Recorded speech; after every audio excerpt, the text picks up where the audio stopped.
Баршаңызға сәлем, менің каналыма қош келдіңіздер.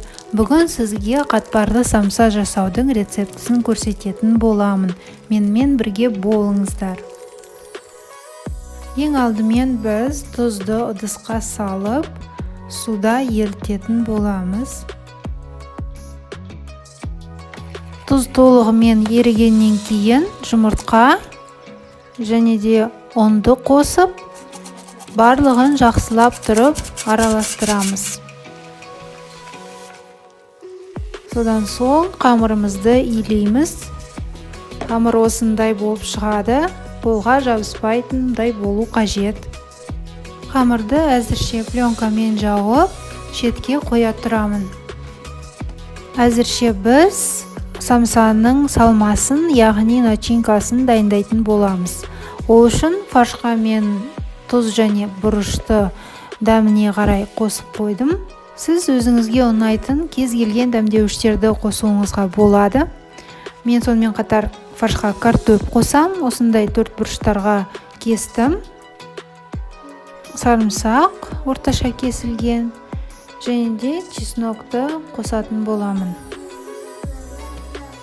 Сарымсақты көбірек қосыңыз, сонда дәмдірек шығады. Жалпы қатпарлы самсаға кез келген салманы салуға болады. Ірімшікті де салсаңыз, тауық етін салуға болады. Ал чеснокты мен осындай күштен өткізіп аламын. Содан соң барлығын жақсылап тұрып араластырамын. Біздің салмамыз сарымсақтың шырыны мен дәмдеуіштері етке сіңіп, біраз тұрған жақсы. Енді біз қамырға кірісетін боламыз, ол үшін біз оны 4-ке бөлеміз. Өзіңізге ыңғайлы 3-ке, 6-ға бөлсеңіздер де болады. Қаншалықты көп бөлсеңіз, соншалықты көп қатпарлары болады. Енді осындай дөңгелекшелерді жасап аламыз барлық қамырдан. Содан соң ұнымызды сеуіп, қамырымызды жаямыз. Осындай жұқа қылып, қалыңдығын 1 мм-дей етіп жаямын. Содан соң қамыр жабысып қалмас үшін ұнымызды сеуіп аламыз да, оны бірнеше рет осылайша бүктейміз. Осылай жақсылап тұрып сеуіп аламыз және шетке қоя тұрамыз. Әзірше қалған қамырларымызды жайып аламыз. Барлығын жайып алдық. Енді жұмсақ сары майды үстіне жағып аламын. Оны қолмен де жағуға болады, кисточкамен де жақсаңыздар болады. Барлығын жақсылап тұрып жағу қажет.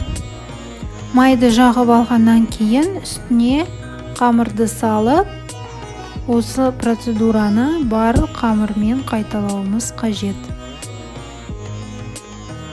Ең үстіңгі қамырға май жақпаймын, жай ғана ұнды сеуіп қоямын. Содан соң осылайша ауа кірмейтіндей етіп, орамаға орап аламын. Осылайша ақырындап орау қажет.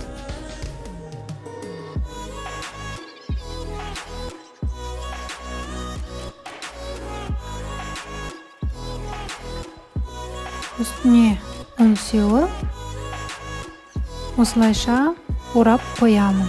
Содан соң қамырымызды пленкаға салып, тоңазытқышқа 1-2 сағатқа, немесе мұздатқышқа жарты сағатқа қоюға болады. Жарты сағат өтті, қамырымызды алып шығамыз. Осылай кішкене қатып тұрады. Оны осылай жайып аламыз да кесетін боламыз. Осылайша кесіп алуымыз қажет.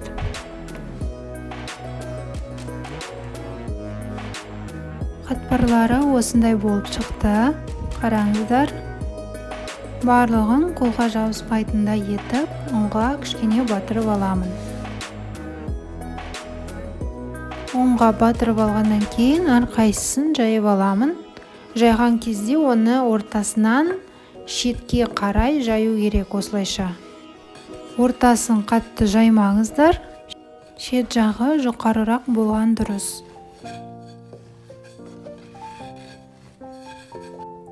Салмасын саламын.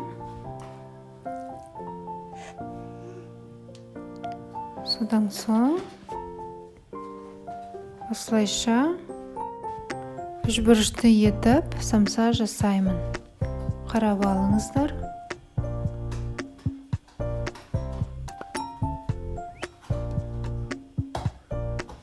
Осылай жақсылап тұрып жапсырып алу қажет.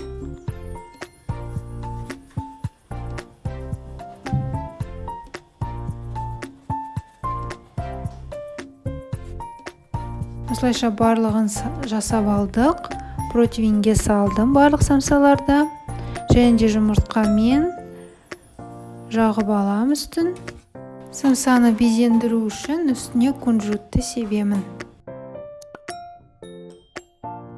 Самсаны 180 градусқа 30-40 минутқа пешке қойып қоямын. Самсамыз дайын, өте қатпарлы, дәмді болып шықты. Міндетті түрде жасап көріңіздер. Осы көлемдегі ингредиенттерден 10 шақты самса шығады. Егер көбірек жасағыңыз келсе, ингредиенттерді 2 есе ұлғайтасыз. Видеоға лайк басып, тіркелуді ұмытпаңыздар.